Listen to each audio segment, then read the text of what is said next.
Hello, my name is Lance Miller, and welcome to the world-famous Adventures Club here in Los Angeles.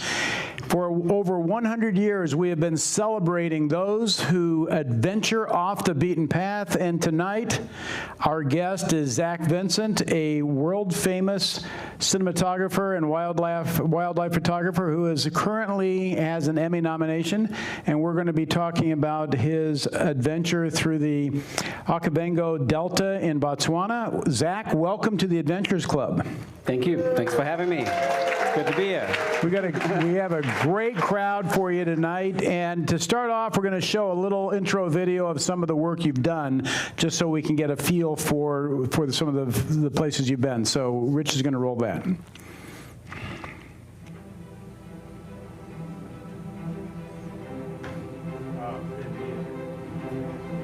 Something in the water up here. It's a bull. We got a bull in the water swimming across.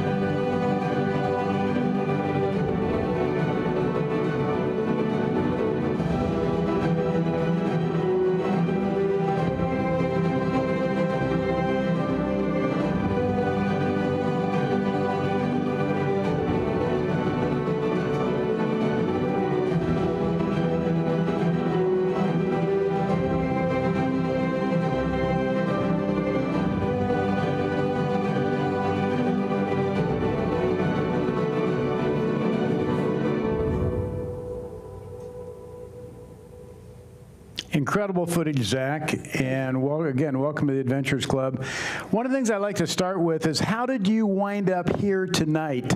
You know, there was a point in your life you had the opportunity to be maybe an accountant or an attorney or a fireman or something like that, but no, you decided to be a wildlife photographer. Take us back. You were from South Africa originally, but take us back to what the influences were that actually brought you to where you are today. Well, 100% the first influences were my parents. They had a production company that they would run from home, and they would go out on adventures. And I guess from very young, they would take my brother, my sister, and myself out, but I tended to be the kid who would go with them more often. And when I went out, I just loved it. I loved being away from everything. And I had these really experiences from a young age that are just unforgettable. They're still etched in my mind. And I think every time I had one of those experiences, or every time I went out to the wild and I created the opportunity for an encounter like that, I would just take it. And ultimately, my parents were like, do not get into film. Do anything else but film. So, and like all of us, we do exactly what our parents tell us not to do. I was in a rock band for a long time, and I was like, well, I'll just rock and roll in. And then I went to university, and I tried to become a computer person. I didn't have fireman opportunity, but I did try physics, and I tried all these things, but I loved the biology classes. You know, it was always interesting to me. I just thought it was the way the story of the natural world is told, and the logic of it, and it's beautiful. And it was like, I would show up to class, you know? And I thought, well, if I show up to that class, I'll go for it. Were there any special, let's say, breakthrough moments where you had an opportunity, or you found yourself in a situation that sort of put you through to the next level? That's a good question. I feel as I was finishing my master's degree, I was kind of not sure what I wanted to do. I had been in sub-Antarctica studying wandering albatrosses, and I had this incredible moment when I was down there. I had a camera with me because I always had one, and we were allowed to kind of explore the island. So you could leave if you were a birder. You would have a permit because the bird colonies were everywhere. And to get to those colonies, you'd have to go through like elephant seal colonies, and you'd have to like kind of find your way there. And it was the best day while I was out there for 6 weeks. I mean, I was ringing baby albatrosses and taking samples. My favorite day was just being alone out there in the elements with the camera. And yeah, I had this amazing moment where I'd put my camera away, and I'd been on this beach called Tripod Beach with a bunch of emperor penguins sheltering from a hailstorm. And the hailstorm passed, and I heard this like huge breath. And I looked up, and on the beach, there was a killer whale like halfway out the water. And there was 2 emperor penguins just scampering. And it was just like this was like the come to God moment for me. And I was like, man. And I didn't get the camera. I was like, I'm going to bank this one. You know, I mean, even though I was young and I was hungry, I banked it. And I remember like going up onto like the tundra later and just like staying and looking around and going like, that was really, really cool.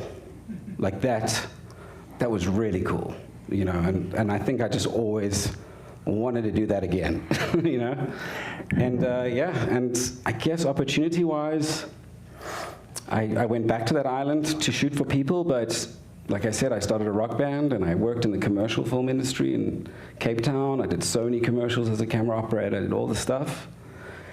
And then in about 2011, I was like, I need to go back wild. I got to go wild. And the opportunity came up to document the smallest dolphin in the world, and no one had filmed it. And my dad called me, and I moved away to Cape Town, and he was like, I've been telling you about this little dolphin. I'm telling you, it lives right there, off the beach. You can see it, you can swim out to it, go for it. I was like, nah. And I went, I checked out the beach. You couldn't swim out to it, it was pretty heavy. But I got in touch with universities and museums, and they linked me up with the Hong Kong University, with, what is his name? It's Li Shak, he was the head of the Mammal Institute there. And I said, Li Shak, are you doing any work on these heavy-side dolphins? And he was like, I really want to do work on them, we just don't have anywhere to stay. And I was like, well, come and stay at my house.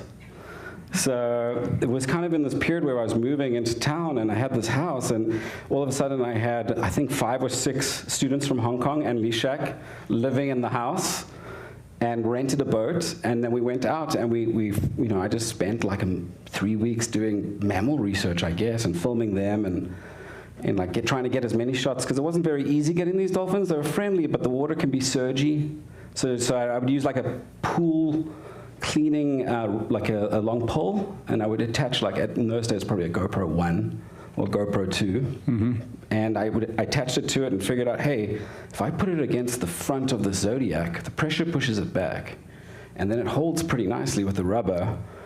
And then, you couldn't see your footage till you got back, but I started getting some footage. And then I sold that documentary. I did like a 12-minute documentary. I went up to Namibia, found them there.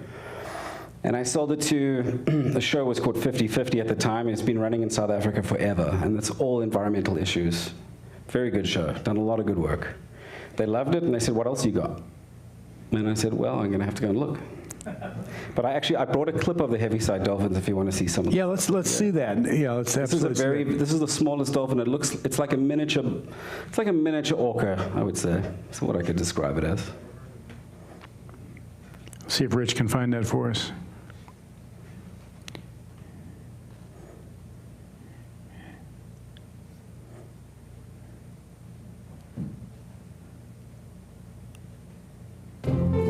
This is really one of the least known cetacean species with hardly any solid information. We don't know about their daily life pattern, about their daily behavior. It's listed by the World Conservation Union as data deficient, and it really indicates the true status. What we do on our boat surveys is actually collecting primarily photographic records, characteristic of an individual. So if you get a good, sharp, well-focused, well-exposed image, we are collecting something in the form of an individual ID of a member of a local population.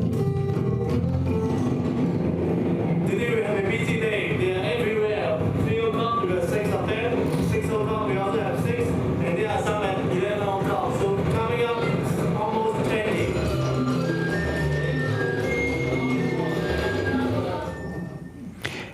Fantastic footage, thank you. It was like my first thing. Yeah, no, it was great. And I'd like to go over that because the whole thing we celebrate here is really getting off the beaten path. And there's so much pressure from all of us, from society, family, school, the norm, to stay on the beaten path in life. And it's interesting, I think everybody here can relate to that there's a lot of us, the reason we're here is we have a purpose in life, and that's not getting really acknowledged or validated by other people, and we find an opportunity where that comes alive. And that's what it sounds like sort of happened to you. You had an opportunity, stay at my house. Yeah, I'm going to go shoot this footage. And that brought you on a path that you really wanted to be on. And that's part of the whole concept of getting off the path, is really walking your own path in life. So we're going to get into the Okavango Delta here in just a second. What are some of the other projects you've shot, some of the other things you did before you got into the Delta?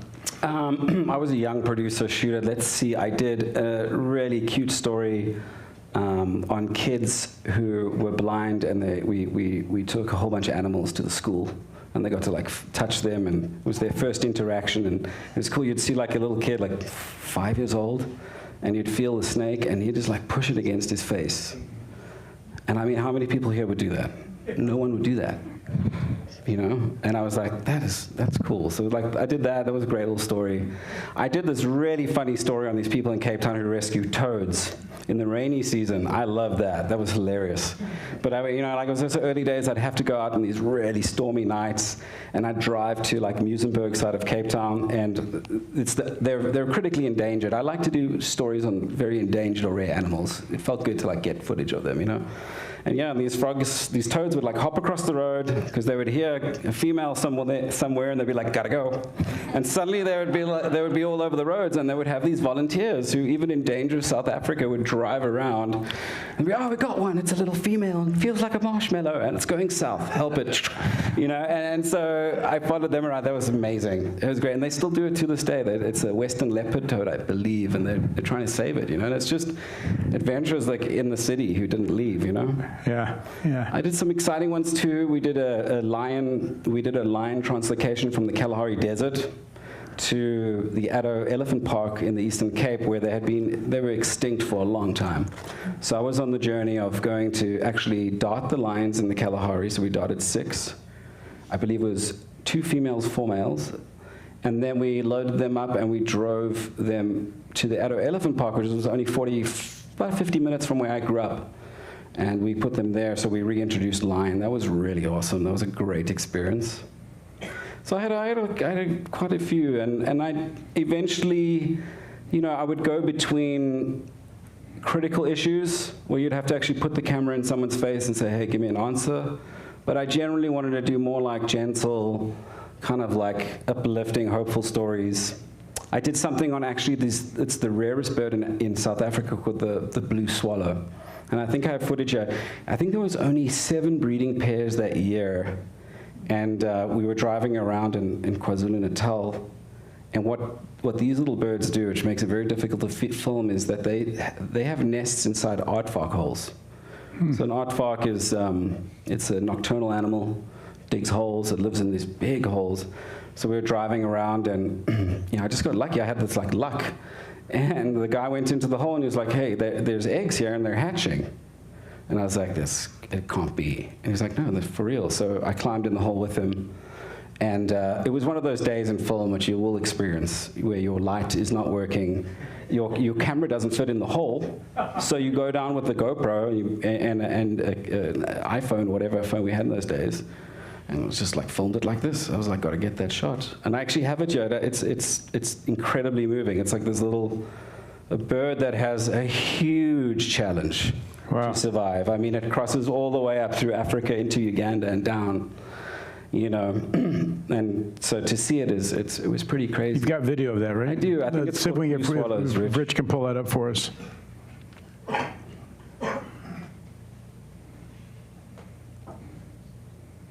See if he finds that one. You also have a story with your dad and I think it was the black eagle. Here we go. No, this is the elephants. This is for later, but enjoy.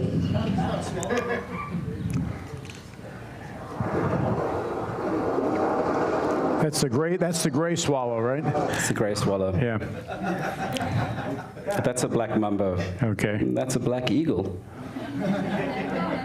Now the Varro's eagle. We'll see what. Correct. But you got the story of your dad and the black eagle, the guys that killed the black eagle? Yeah, my father was a way more controversial kind of filmmaker. He stepped on toes.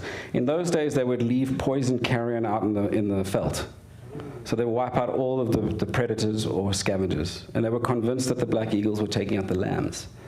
So my father and I, we drove into the Karoo with my mom, and he went up to a farmer who he had heard through the grapevine had been shooting them.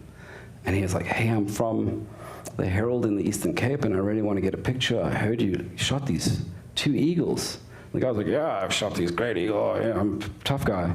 Could we get a picture? And so he filmed him. This is, I don't know what's happening right now. We don't need this, right? Okay, Rich, so let's kill that one. That's later. Okay, good. So continue with we're on an adventure, folks, okay? So the story of the Black Eagle. Yeah. So eventually this guy brought out these 2, they were huge. I was 6 years old.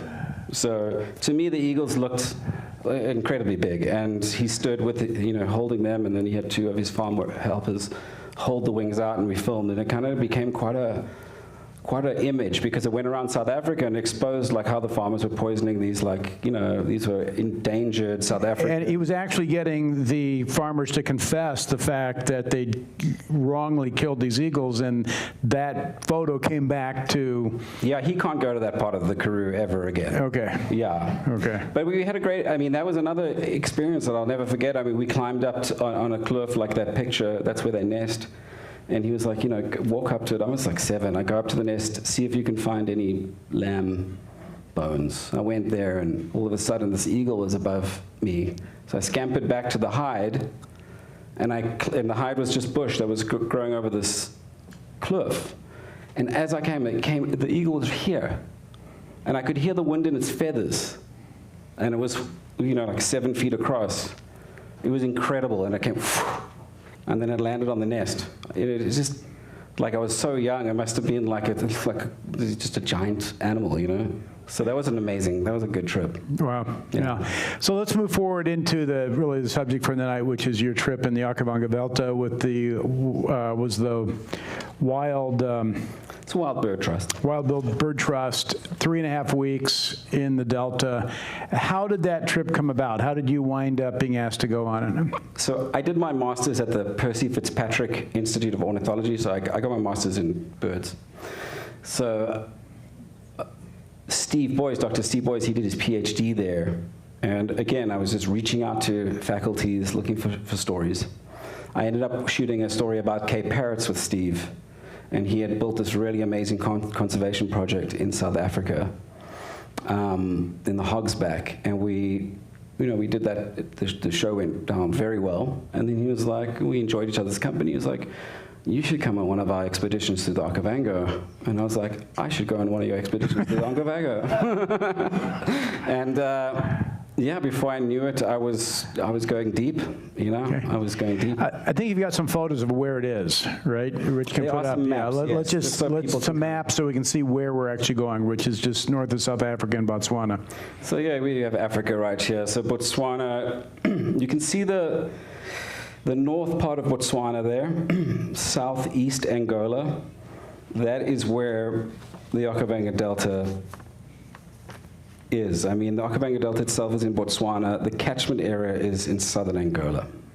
It is the largest inland delta on the planet. You can see it from space. There should be a picture from space, Richard, if you can find it. It's pretty impressive. There we go. So this is an anomaly. And the reason why is that doesn't flow into the ocean. That flows into a desert. It flows into the Kalahari Desert, which is a parched land. And the Kalahari Desert is double the size of California. And there's not much there, but historically, because of the fault lines and the heavy rainfall in Angola, the water was kind of diverted and just splashes out as an alluvial fan into Botswana. And it's an astronomical amount of water. It's like 9 billion liters, I guess. I don't even know how to see that. But that water every year is just pumped over this area. And then it's kind of smack bang in the middle of all the big areas. And you've got Namibia on the west, you've got Zimbabwe, you've got Angola, you've got South Africa. And all the animals, just that's where they go. It's like, it's called the Jewel of the Kalahari, and it's just It's incredible. There's no place like it, definitely, that we've found yet. What's the season of the water in the dry period? I believe the rain starts in about May in Angola. Angola's highlands, they've got a really awesome way of holding water and releasing it, which the Wild Bird Trust, it's all Dr. Boyce's researchers found out. There's peat up there. There's tons of oxbow lakes. So there's a steady flow of water that comes down throughout the year that keeps some rivers just perennial. But then in the May, the big storm, that pushes all of that water through. And what was the question, sorry? No, what the season was, I was curious. Oh, yeah. When is the delta full? The fullest, I think, is in July. Okay. And then it starts kind of... So we're sort of May through September? Is that sort of what we're looking at? That's where you're looking. September is Okay. now the end of the flood. Okay. So it just pulses through. And so September is actually when we did our trip. Okay. Yeah, so they'd done trips before middle end. And the idea was this, is that they do an annual bird survey. And they use birds as an ecosystem indicator because of the fact that they can just fly away. If they don't like something, they fly away. You go to a bar, you don't like it, you're gone. Same with birds, very simple, great science because it's simple. And then they do bird counts, and they'll do that throughout the year. And the reason why we're doing it now is that part of the world is still beautifully unpolluted and untouched. It really is. There was a war in Angola for like years, 30 years. And no one has been up there into the highlands to ruin that fresh water. In Botswana, they banned hunting a long time ago, and that water is fresh. You know, it is endemic species, it is rare, and they want to get a base set. They want to have science of what it's like in its pristine form. Because then, later on down the line, someone decides we want to mine diamonds, we want to mine this, we want to mine that, they can go, well, you can't because this is the baseline and it needs to stay like this because this is a beautiful place on the planet and that's how it should stay. So that has now expanded, that transect, and it is now gone all the way from Angola, the highlands, down to find the actual sources of the Okavango Delta. And yeah, so I just joined them on, I think it was year 5. Okay. And yeah. Now, you get invited. Is there any special preparation you're having to do? Yeah, I mean, you have to like make a judgment call. You know that you're going to be camping. You know that you're going to be on a boat in a very small piece of, space most of the day for weeks. So you have to make judgment calls on what kind of gear you're going to take. And you want to pack light. So, I opted in those days. I was as much as a wildlife photographer, I was a producer, and I wanted to produce as many shows as I could. So I took a small camera that had a stabilizer in it, and it was the kind of thing that if an animal, because Steve warned me, he said, you're going to have to be able to get up and go. Things can happen. So it was the kind of camera that it was weightless compared to some of the bigger guys. And then I would have my bigger camera and my trusty Sackler for the evenings, when I get my kind of animal shots. But yeah, I kind of managed for the journey. Keep light, keep it tight, and I'm a one-man band, there's no help. So. Yeah, and I'm assuming most of the stuff is digital, of course, so you've got batteries. Are you solar powering your batteries? Is that what's happening? Or? Yeah, so part of the beauty of this transect is we don't take any gasoline, there's no petrol. There's no engines, there's no generators, all solar powered. So they built, and this is 10 years ago, there was no jackeries, this is early day stuff. So we had to take this heavy like solar panel and batteries with us everywhere. So everything had to be charged, and they were doing an amazing project. All their bird counts were on an iPad. And every time they counted a bird, it got uploaded to the web. And people could sit at home anywhere in the world and watch as that data was generated.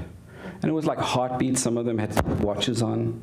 So they were getting their like heartbeats, like you can tell like if someone runs into a hippo, that heartbeat goes way up, But if it's the end of the day and you're sitting and you're relaxing and you're looking at a bee eater, it's way down. So they were generating, they were obviously doing water quality tests. And it's just cutting edge science, but all based on an ancient method of traversing the delta. Yeah. So let's get into that, because I know we were talking earlier that I'm not sure if that's you or me that's popping on the thing, but let's figure out. I'll try not to move. Yeah, figure out who it is. That the first people that went into this went in with kayaks, and they didn't make it a half a day.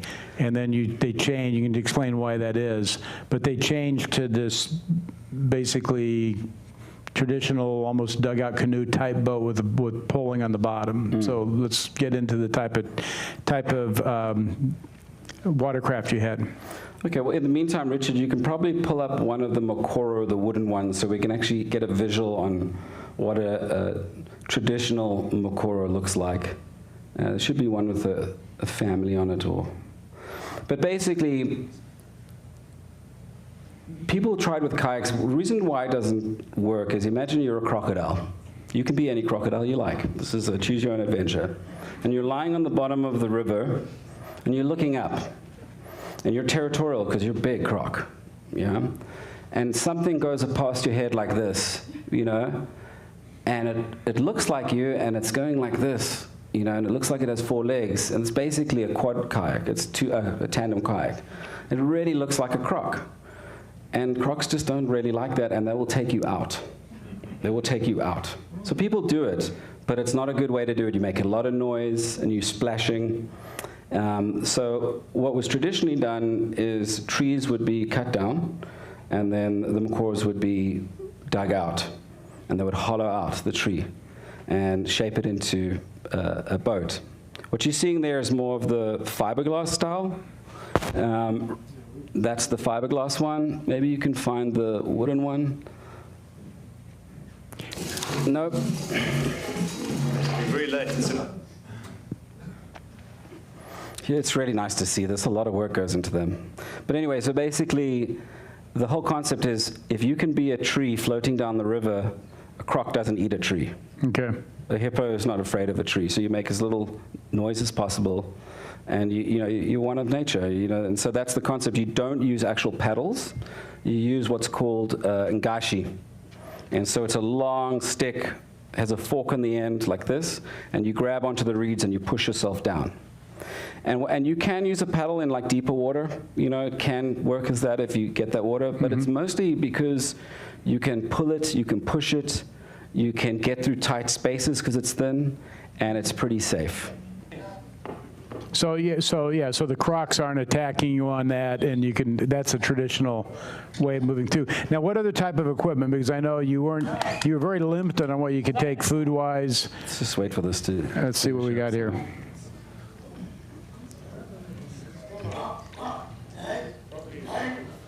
It's a particularly unhappy hippo.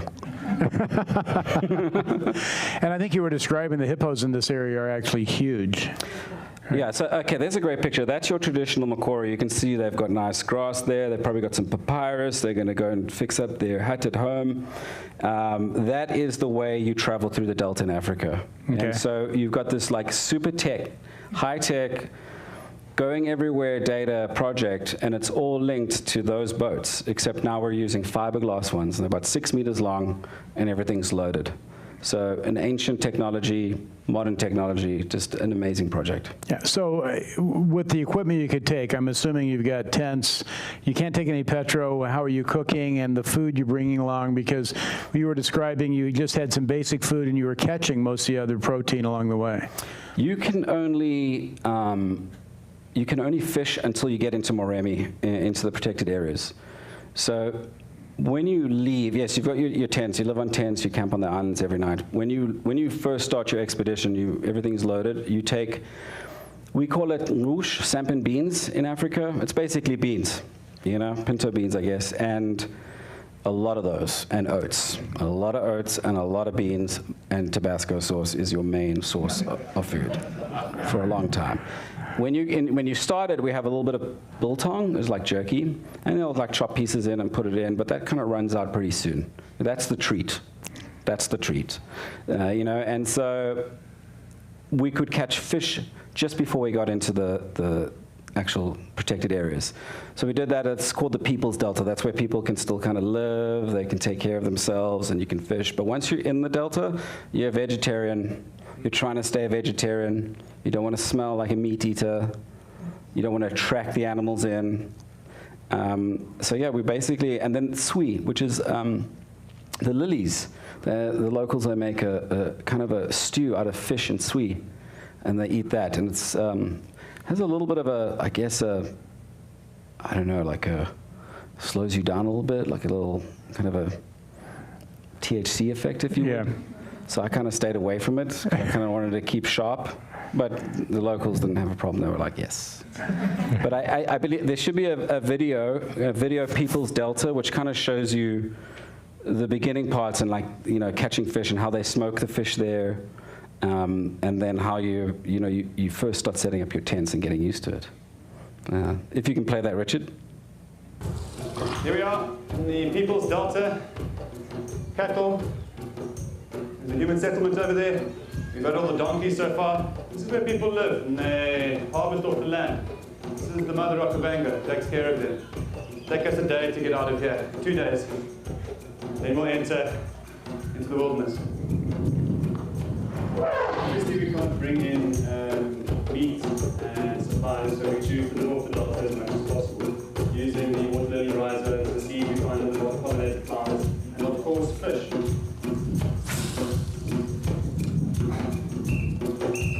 And fish are super abundant here. This is a healthy fishery and a healthy system.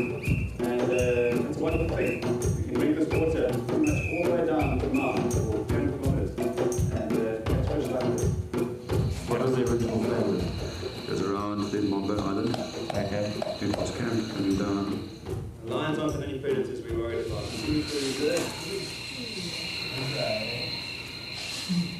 Now, what was the snake there? That was the African python. Okay. It was awesome. Okay. So you're in this trip for about 3.5 weeks. What's the distance you travel at that point? 3.5 weeks we covered, I think it was 200 miles. I believe if I 350 kilometers. Okay. Yeah. So we're about at that. So take us through some of the. I'm sure that every day wasn't the same. No, not at all. I mean, we eventually, when it started, it was all new, it was beautiful, and it was great. But we were also following the flood, and what that means is, like, basically, the water's in front of you and you're trying to catch up. It's like the famous 50s movie where you get in a taxi and you say, follow that car. It's the same thing. So we're trying to get to the water, and it was tough. So we ended up kind of ended up high and dry. And so we had to start pulling and pushing our makoros. But it's the only way to get to those certain areas. So the beginning was great, and we were catching fish, and it was people. And then, you see the python, and you kind of know that now you're in the wild. Now you're in the big time. And we carried on that way. It was absolutely beautiful. And then we hit dry land. And then for the next, I think for 5 days, we had to pull about 400 kilos, I guess 200 pounds of makoros. I think that the shortest day was maybe 5 miles where we were just finished, but we pulled them for like 10 miles a day. And you would just go. And it was. And I'm assuming this isn't dry. You're in 6 inches of water, or what? Which is not enough for a 400 kilo or 200 pound makoro. And what's the ground like you're walking in? Is it muddy and sticky? It's muddy. It's full of leeches. There are some wild date palms that you have to be careful of. The reeds are dry now, so they're cutting at your skin. It's pretty rough terrain, and that's what you have, and so you go with it. Okay. There's some images as well with the portage of it if you want to see. It was pretty rough. So you're with the Wild Bird Trust. What is it you're trying to capture with your video at this point? I mean, I was going along for the ride as a documentarian. There's no scripts. I don't know what this guy's doing. Yeah, I think you're back on. You're good. Am I? Yeah. Two. Sound going all of this. Want me to get the mic? Sounds like the battery's down. Two. I think that's better. Okay. Yeah. You hold it there. So I kind of went in without a script, without really knowing, but I developed a really good relationship with the show that I was working on. And they kind of just said, okay, go for it. We trust you. Okay. So I was just going to document what they did, and I went on Steve's kind of word. He said there's going to be action and adventure and animals like you won't believe. And I was like, that sounds great. So let's go. So let's get into some of the animals we wouldn't believe and the interactions that you had as you went along. Yeah, so the python was definitely the first animal I had never seen before through our campsite, which I really enjoyed seeing. And then once we got up to the flood and we actually caught up with the waters, things got really hairy because you're at the end of the flood now, and so all the water has been pulled in and it's narrow, and so all the animals are in a very narrow band. And so we just didn't stop battling with animals. I think Steve, he said he'd never had a transect like that because it was just, you couldn't get anywhere. You'd go a little bit and there'd be a hippo, and you'd go a little bit and there'd be a crocodile.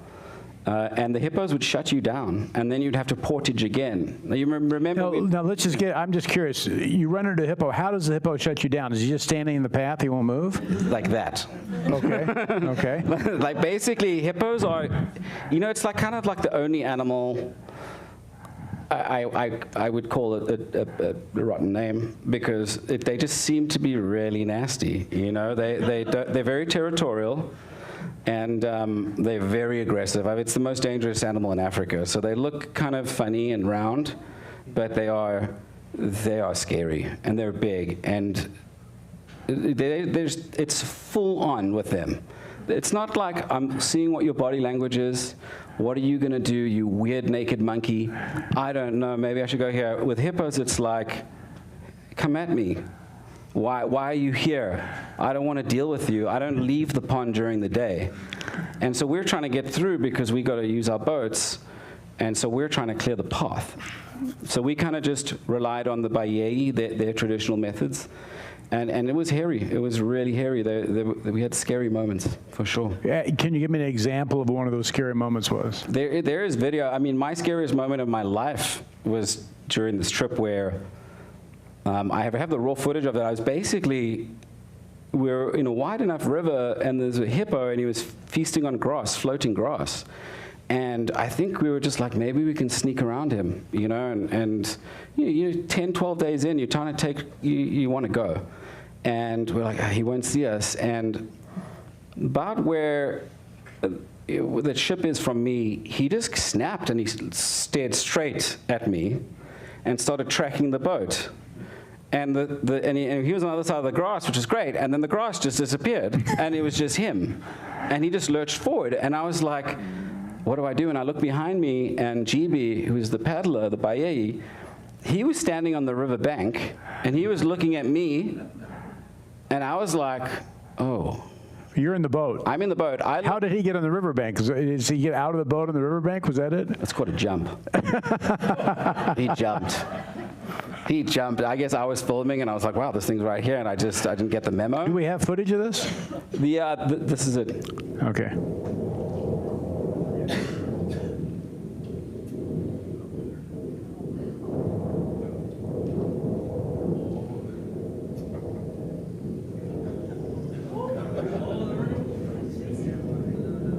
He's a big boy. He's scary.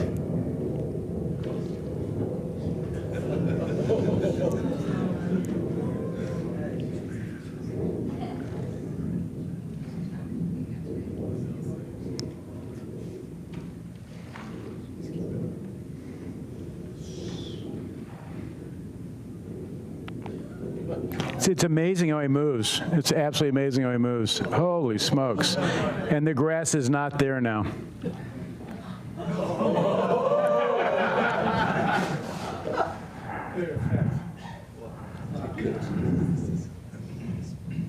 He popped up and he was just hanging there.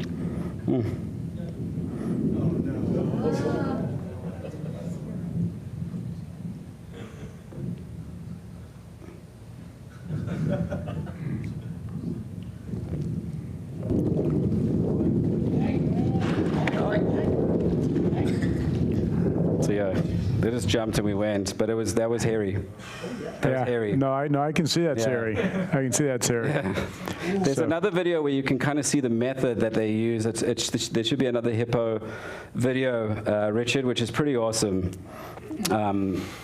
That was like one of those moments where, it was just one of those moments where we try to get around. But most of the time, you are very, very, very, very, very careful, and you kind of make judgment calls. But with every judgment call, you know, you're running out of energy. You've got the sun, which is 100 degrees burning you. So you do have to make calls, you know. Like, do you take your makoros and drag them around a river bend, or do you take like a shortcut maybe through, you know, the float of grass? You don't know what's underneath it. So you have to kind of make those calls. People make it together, but you rely on the Waiei, and they'll kind of tell you. Are you able to see, like, here's what we got here. There's some more hippo interactions. Well, last year we had copious amounts of water. This year we have no water. As you can see, having serious difficulty removing the hippos from our path. I'm feeling really bad about having to chase the hippos. We need to push them down, possibly out of the water. This is the way the Waiei have been doing this for generations. This is an interaction that's maintained over hundreds of years. So it's a cultural thing, and that's why we have to accept it.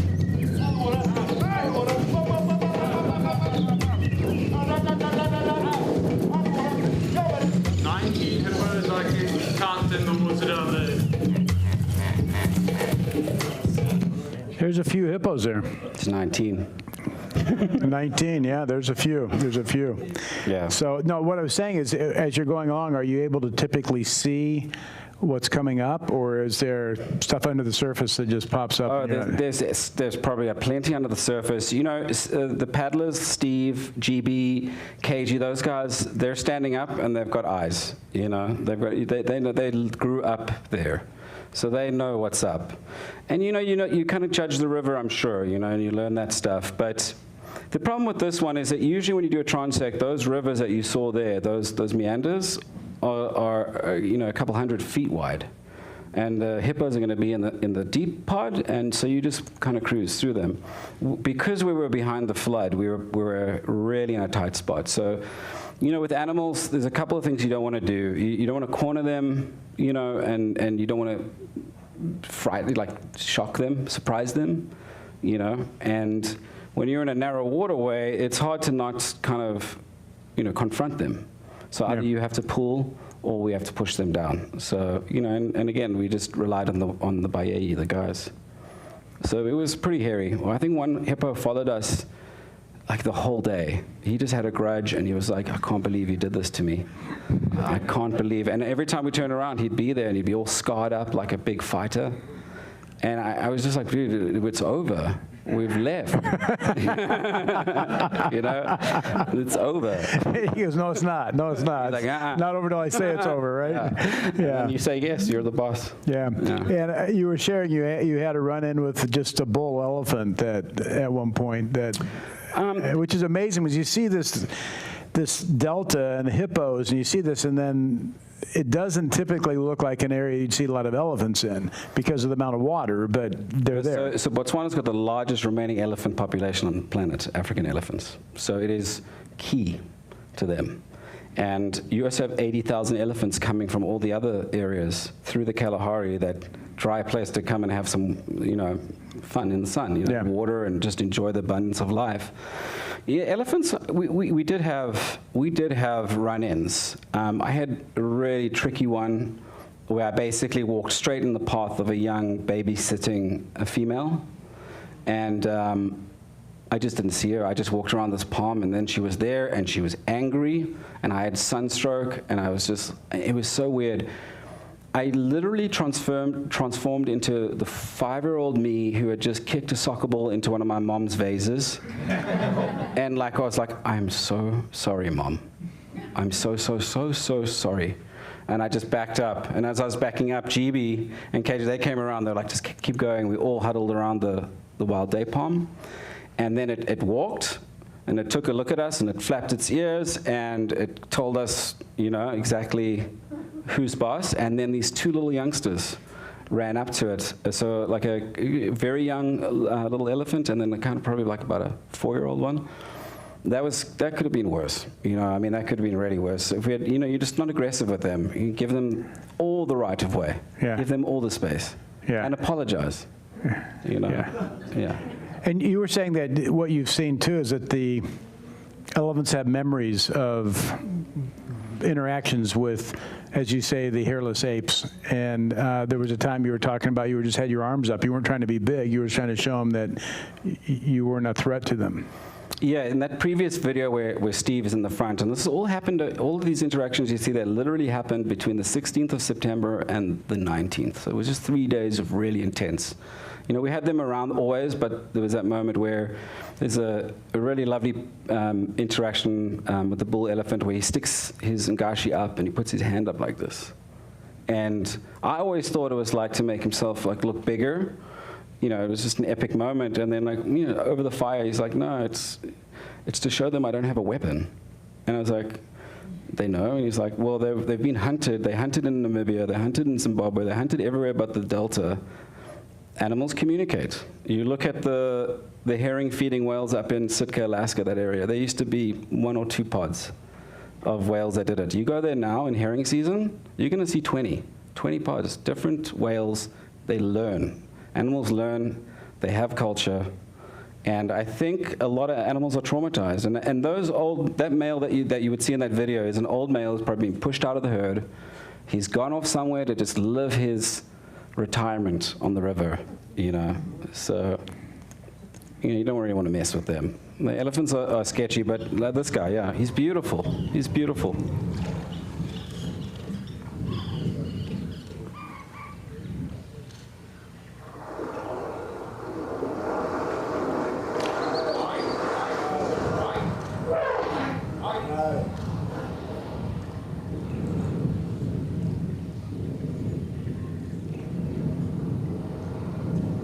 And that's what you were showing when he's got his hands up. We don't have any weapons. It's just us.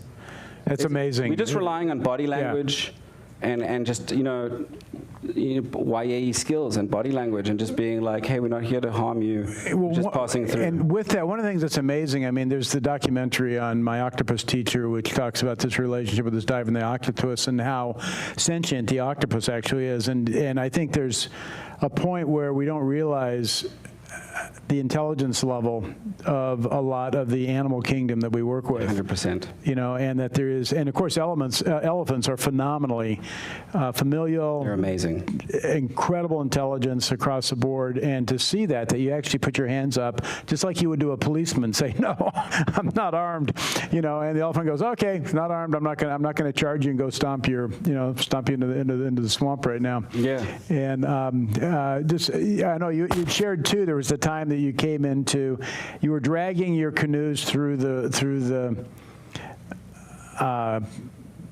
reeds or whatever, and there was a croc under that, and then later you got attacked sort of by a croc. I mean, that's exactly what I was talking about earlier. So where you saw at the end of that clip with the hippos, where there was like 19 hippos, and the big one had a flat back. When a hippo has a flat back, it means it's huge. It's so big, because otherwise it would be round, but it's got so big.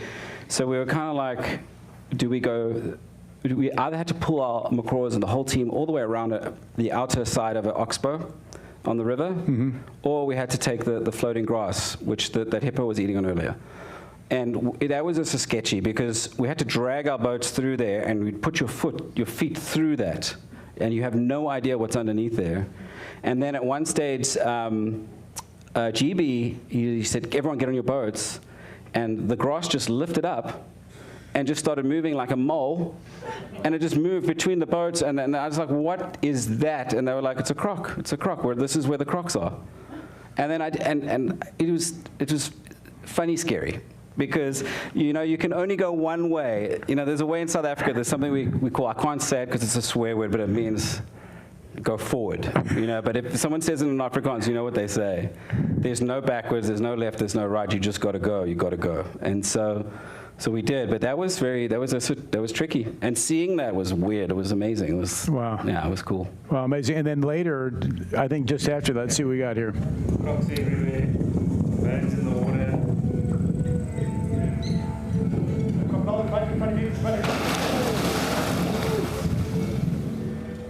Oh, right there, big, huge. Oh my God. Don't touch it, GB. No, get it. Big one in front. He's huge. Yeah.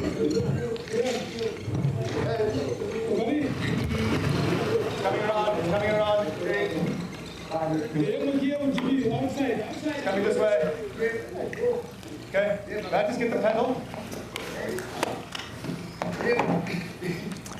That's where you go, we need a bigger boat.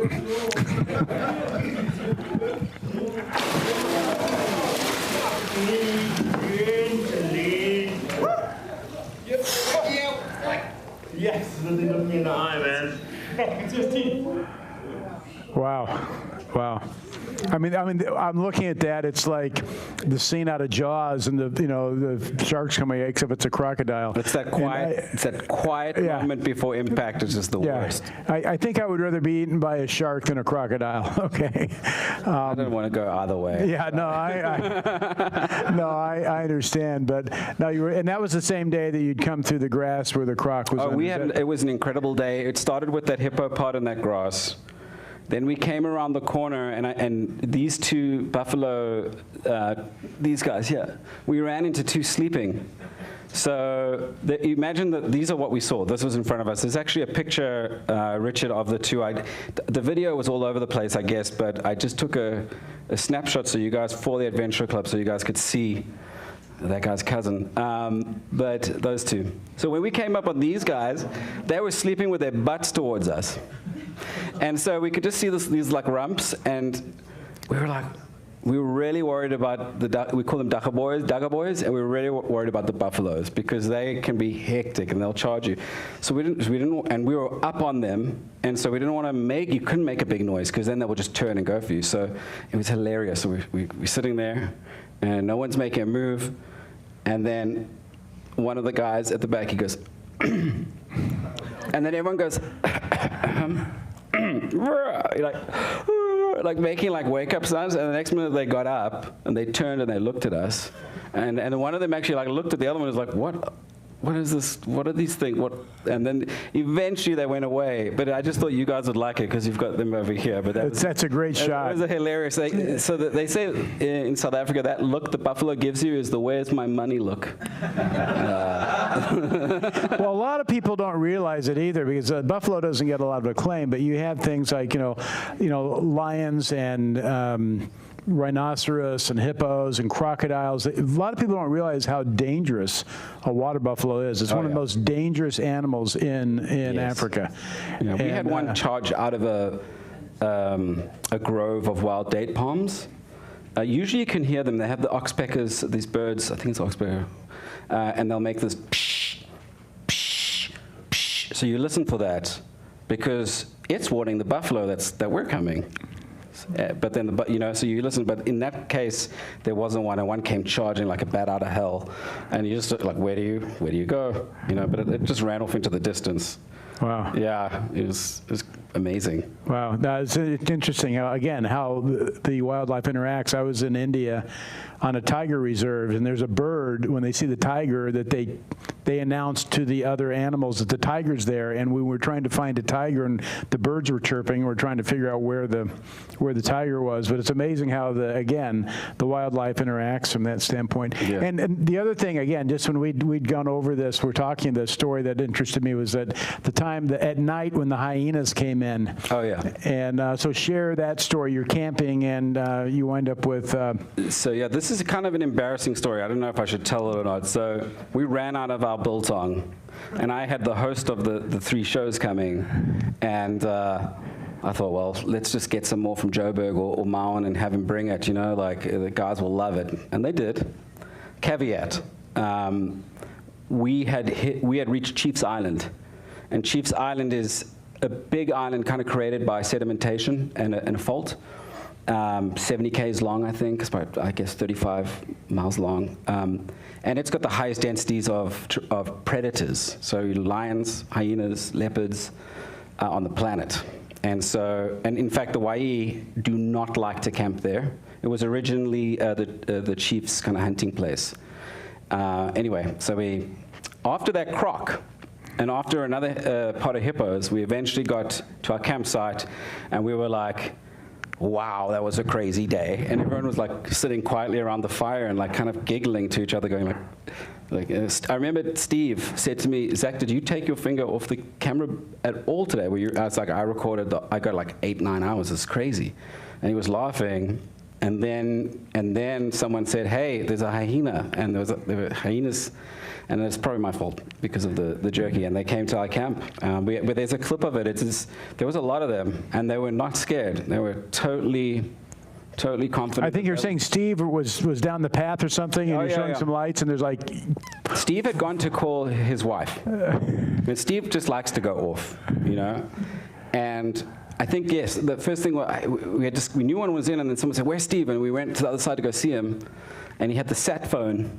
And the sat phone's like green, and his eyes, and our torches are shining at him, so his eyes are lit, and there's a sat phone. He's running, he's like, hi, and I remember him saying to Kirsten, he's like, honey, I've got to go, there's a hyenas chasing me. And behind him, there's like, out of the dark, and as it hits our light, you just see these little eyes, bing, bing, bing, bing behind him, but like in a run, an intentful hunting run.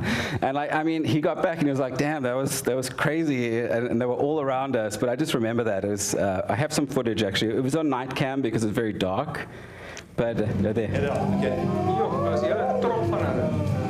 That's him. Came running towards me. I mean, I had to run away from them. They were jogging directly at us. No, it was with the tent. These things are very hungry. So how big do you think this clan is? I mean, it could be up to 50 hyenas. We've probably only seen 15 or 20 of them, but they have moved around us here. There's still ones here watching, approaching. And we have to just watch them tonight. Yeah, I mean, the one came right into the camp. Well, we were just sort of merrily cooking away, and then suddenly we started hearing all these hyena appear from everywhere. And one came extremely close. Then I suddenly realized he was on the ground chewing something. And he was chewing the plastic tip cover of my spear. Cagey charged him and managed to retrieve it. But no, they're just absolutely everywhere right now. So we're just battening down the hatches and getting everything under control.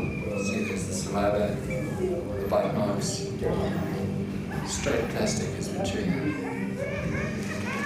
I think every day from now on in will sort of pale in comparison a little bit compared to what we've just experienced and continue to experience as the days progress.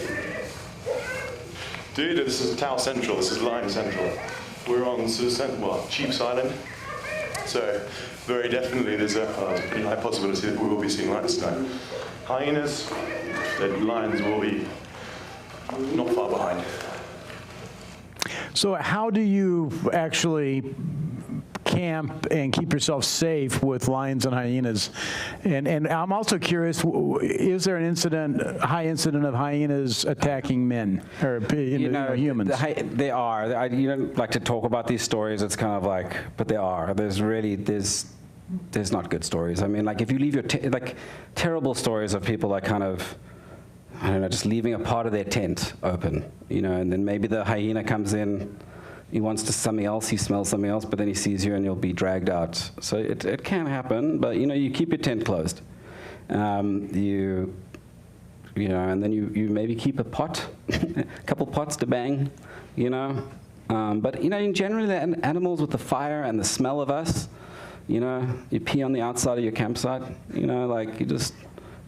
they smell you, they're scared of humans. Animals are scared of humans. Okay. We have done way more damage to them than they will ever do to us. And so they generally avoid. Okay. In that instance, they were after my biltong. So, my bad. Yeah. Yeah. Okay, so you're moving through. Those are some of the highlights I know we hit. Is there anything else you want to share? You moved through. How does the trip finally start to wind down? Well, I think that the main thing is those are the exciting points, but a lot of the evenings were actually very gentle. You get off the river, you're tired, you find a place to put your tent up. We have the world is, the frogs, millions of frogs, owls, you're hearing it all. And you get a bucket of water and you splash down some days to wash off, and it's really nice. You chill around the fire, you upload videos. And Steve he was very adamant that everyone walks off and has a wilderness moment. So you connect. And I think those were my favorite moments. You know, it's just like, you know, I'd go out with my bigger camera and I could set up the tripod and I could just leave it, or I love the bee eaters of these birds. They're just so beautiful, and they would always follow you around and see where the bugs were, where you stirred them up, and I could just film them for hours, and that was my wilderness experience, my quiet time, and I loved it. You know, usually you'd be in a safari vehicle in South Africa. Here you were, you step out of your tent, you're there you are, you're in Africa. So, and we'd get visited. I mean, there's a video, I think it's called Wilderness Connection, where this elephant, we're all bathing and showering in this one side of the river. Mike's sorry, guys. You're back on. I'm back. And there's this big elephant, a little bit of ways off, and we're all kind of using the same part of the river to get our water and shower. And he just came all the way towards us, and we were like a little nervous, and eventually he just started a mud bath where we were.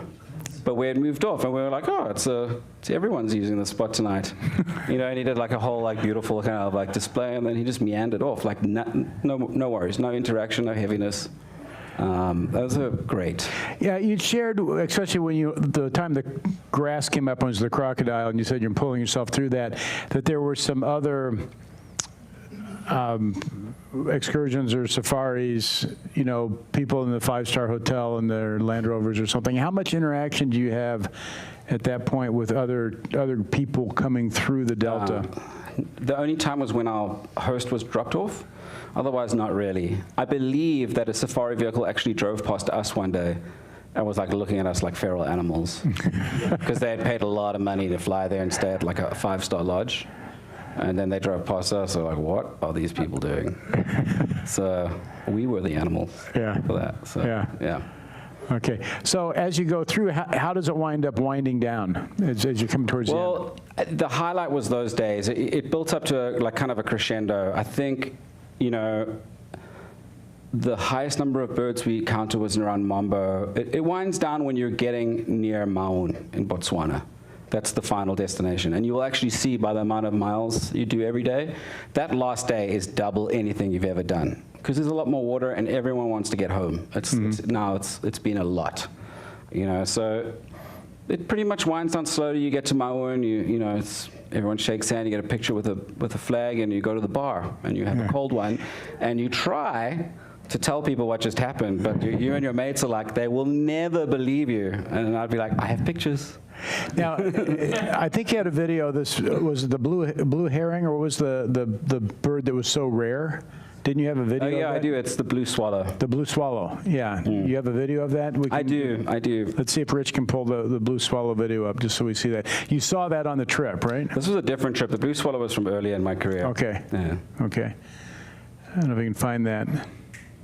And with that, were there any other photos you wanted to cover? There is a video called Wilderness Connection, which is just a collage of some of the better animals, just to show people, and it's just the sound that I recorded there. Richard, if you can find that one, that would be awesome. That's just, and you'll see the elephant visiting us. It's a little bit more calm than a crocodile trying to chow someone. This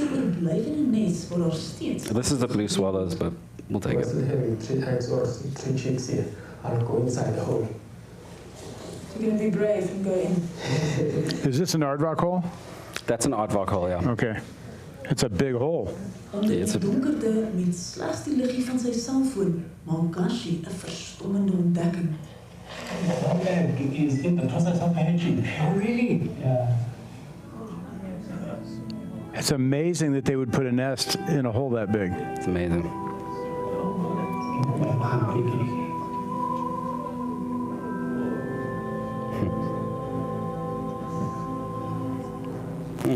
Ongelooflijk. Een van die was 3 eitjies hier onder in die sin gehad en een het so pas uitgebroei.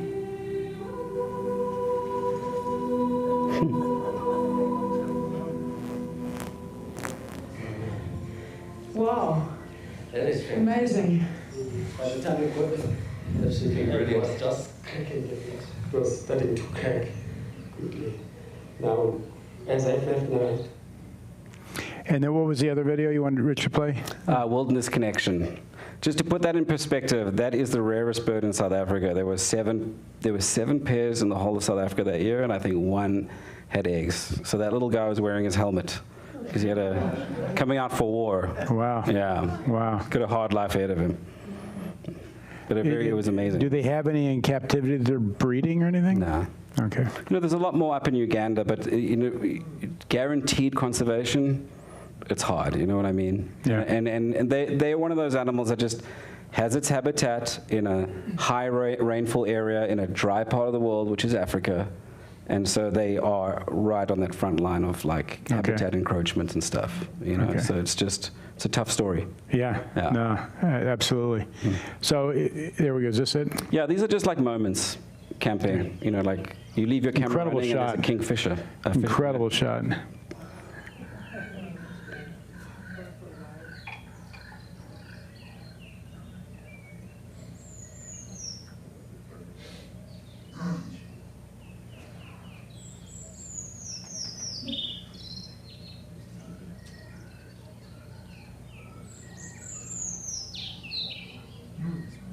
Great sounds.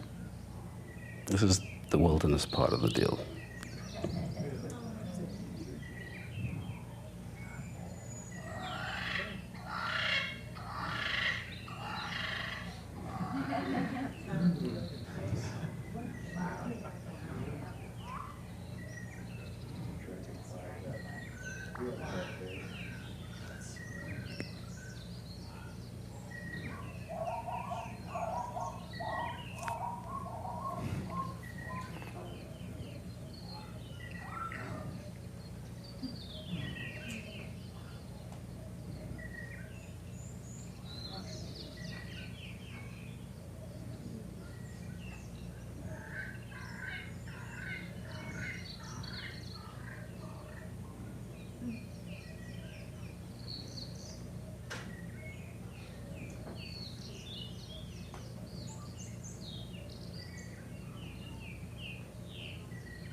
Fantastic. It's not all crazy. No, fantastic.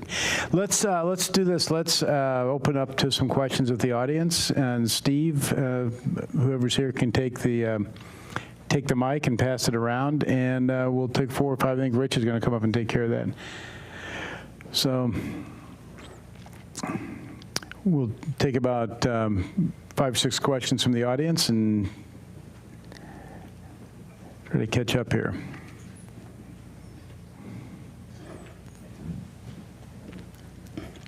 Hey, you got some amazing audio. How do you get the audio? Because that seems like a big challenge to try to get the audio while you're getting the visuals. I would take like a Zoom recorder, and I would just put it on a tripod, walk as far as I could away from the camp, and just leave it.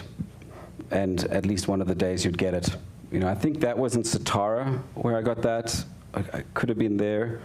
But yeah, you just put a really nice, like a 816 Sennheiser, one of those old classics, put that thing up and it'll record everything. Pretty awesome.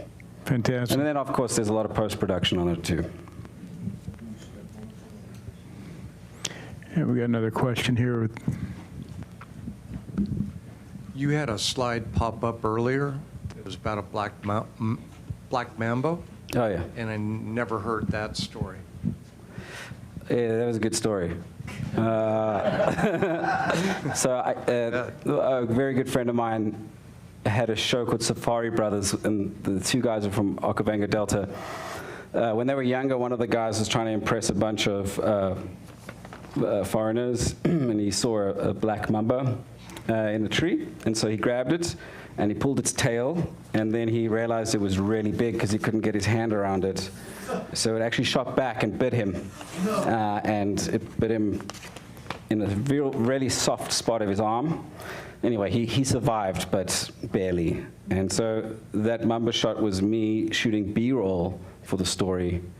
And that mamba was called Kill Bill. And I was originally in the enclosure with it. And the guy who owned it, he was like, I've got Kill Bill and I've got Martin. And Martin's a bit aggressive. Kill Bill's chilled. And so, but I'm going to put you in a black hide. And so I'm shooting. I've got my hand on the camera like this, and I'm getting a shot. I just want to get one shot of the snake kind of passing through the lens. And it comes here, and it stops, and it turns, and it comes like this, and then I feel it on my right hand coming down, and I'm like, Michael, what do I do? And he's like, just chill, just chill, just chill. And it's like, and it's kind of like, I've got my camera like this, got my hand on the recording thing, it's here, and then eventually he slowly pulls it out, you know. So, and then I was just shooting some. Yeah, you're not on. Let's get you hooked back up. Hello? There you go. Okay. And then I guess, oh, can you hear me? 1, 2. We'll talk. Let's see. That's a good point. Yeah, I think I was just getting B-roll of that snake. It was very close. It was sketchy. Okay, we don't have your mic. The mic's not on, so it's. So you called him Kill Bill. Funny story. See if you can get that mic on also, because you're not on, and the Zoom, it's not being picked up by Zoom. That's the main thing. I'm on. Okay. Funny story. Kill Bill. I worked with Quentin on pre-production for Kill Bill. And Quentin wanted to see the black mambo. So the snake wrangler brought in one day during pre-production into a room as big as this, and all our offices were around it. And some of us just had cubicles, and me, I was out not even in a cubicle. Snake wrangler comes in with his bag and he's going to show the black mambo to Quentin. And kind of all of us sort of just kind of peeled off to the sides of the room. And a guy drops the snake out of the bag in the middle of the room, and like no one wants to be around this snake. And Quentin realizes and is told it's a look-alike black mambo. And I've never seen a Hollywood director start to throw a tantrum and cry, because he was like, I want the black mambo. Okay? And the snake wrangler says to him, listen, you got to understand, I'm the only snake wrangler in the state of California that has a license for one of them, and you couldn't have your film insured if you had a black mambo. So all of us kind of came out of the cubicles and looked at the snake a little bit more, because we were like, we didn't really want to be around the damn thing. But yeah, I'm glad to hear it was Kill Bill. South Africa, the liability stuff is a little bit more lenient. I've heard, but this was right here. Yeah, this. Yeah.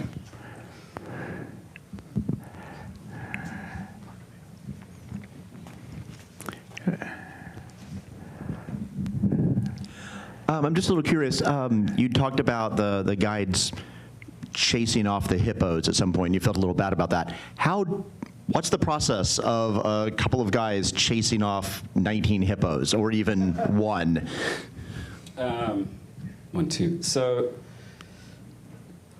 there are these trees in Botswana. I talked to you. So there are these trees in Botswana called sausage trees, and they grow a fruit that looks about the size of an American football. It's pretty solid, and then it'll drop it to the ground. So the first process is collecting a bunch of those, and then it's basically, throwing for touch. But unfortunately, it's just harassing them in a way, just to push them down. But you saw them like slapping the water, making a noise on the water with ngashis, ba ba ba. In the old days, apparently, before a lot of people would move down, is they would take a mokoro or a float, and they would put it on fire and send it down the river at night. And all the hippos would get afraid, and they would stay on land, and they would eat grass, and they wouldn't go back into the water, and then they would move down. So, yeah, I guess the first step of the process is you get to a spot where they say, we think we can get you with our boats, and we think we can push these hippos off, and there's space for them to move to. So it's identifying where it will work, Otherwise, I am not a pro. I'm just surprised it didn't enrage the hippos and make them rush. Yeah, there was that one I told you guys about who followed us. He was pissed. Yeah. Let's take one more here and we'll wrap. So, Ray, we got over here. Yeah. Tell us about the beetle that ate your face. There was an Angola. Come on. The beetle that ate your face. It's just a part of my nose. Okay. And part of my face. I inherited, it's my general rule now on moving forward in life is always take your own tent. Always, no matter what, take your own tent wherever you're going. It doesn't have to be expensive, it can be $30, as long as you take care of it. I inherited a chef's tent for an expedition, and he'd been putting his cigarettes out in the thing. So at the beginning of the the trip I had gaff tape, which is every filmmaker has gaff tape. So I'd gaff it up. But like 6 weeks in, the gaff tape's rolling off, there's no more, you know. And then, you know, I just, over the course of a few days, my face swelled up and I was like, this isn't correct. And then, like my temples swelled up and my nose looked like pizza.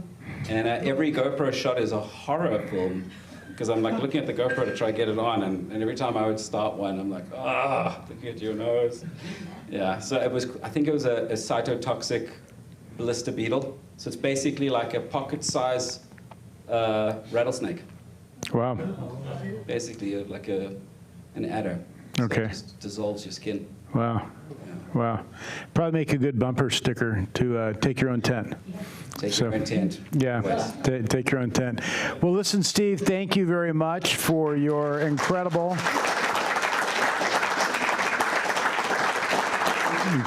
footage and incredible narration on your trip through the Okavango.